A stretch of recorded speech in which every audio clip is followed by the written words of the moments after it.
આજે કચ્છ જિલ્લા કોંગ્રેસની વિસ્તૃત કારોબારીનું આયોજન કરવામાં આવ્યું હતું, જેમાં સમગ્ર કચ્છમાંથી આગેવાનો, અમારા ઉમેદવારશ્રીઓ અને હોદ્દેદારો તમામ આવ્યા હતા. મોટી સંખ્યામાં આપણે સૌ જોઈ રહ્યા છો કે હોલ પણ નાનો પડ્યો છે આજે.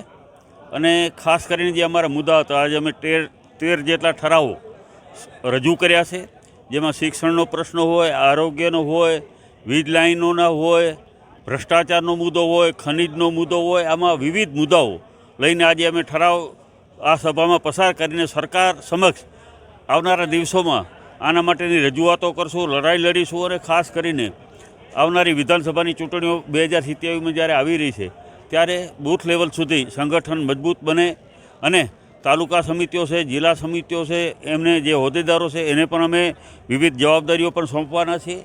અને ખાસ કરીને જે લોકો ક્યાંક કામમાં નિષ્ક્રિય હશે એવા લોકોને પણ અમે જાણ કરી છે કે પક્ષ માટે જ્યારે જવાબદારી કે હોદ્દો લીધો હોય ત્યારે બધાએ કામ કરવાની જવાબદારીને ફરજ છે.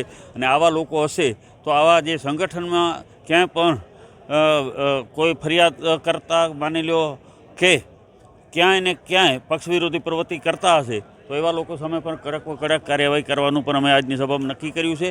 અને વિવિધ અમારા જે ઉમેદવારો હતા એનું આજે અમે સન્માન કાર્યક્રમ રાખ્યો છે. ખાસ કરીને અત્યારે જ્યારે વરસાદ સારી વાત છે કે શરૂઆત થઈ છે, પણ હજી માત્ર 2 તાલુકાઓમાં જ રાપર અને ભચાઉમાં કંઈક સંતોષકારક વરસાદ છે, બીજા તાલુકાઓમાં નથી.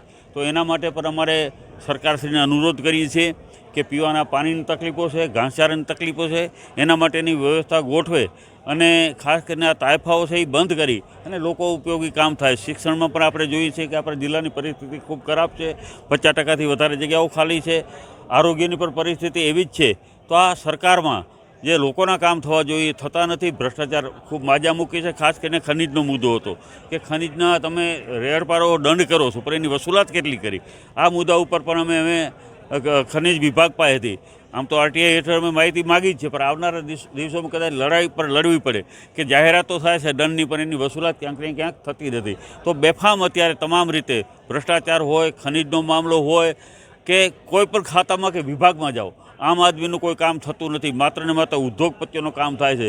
બીજી વીજ લાઈનોના જે પ્રશ્નો હતા એની પણ આજે ચર્ચા થઈ છે. અને આવનારા દિવસોમાં તમામ એક થઈ અને લડાઈ લડી અને 2027માં ગુજરાતની ગાદી ઉપર ગાંધીનગરમાં કોંગ્રેસની સરકાર બને એના માટે બધે કામી લાગી જવા માટે આજે અમે આ મિટિંગનું આયોજન કર્યું હતું. અને આપ સૌ જોવો છો કે સમગ્ર જિલ્લામાંથી અમારું સિનિયર આગેવાનો તમામ અહીંયા ઉપસ્થિત છે, હોદ્દેદારો ઉપસ્થિત છે.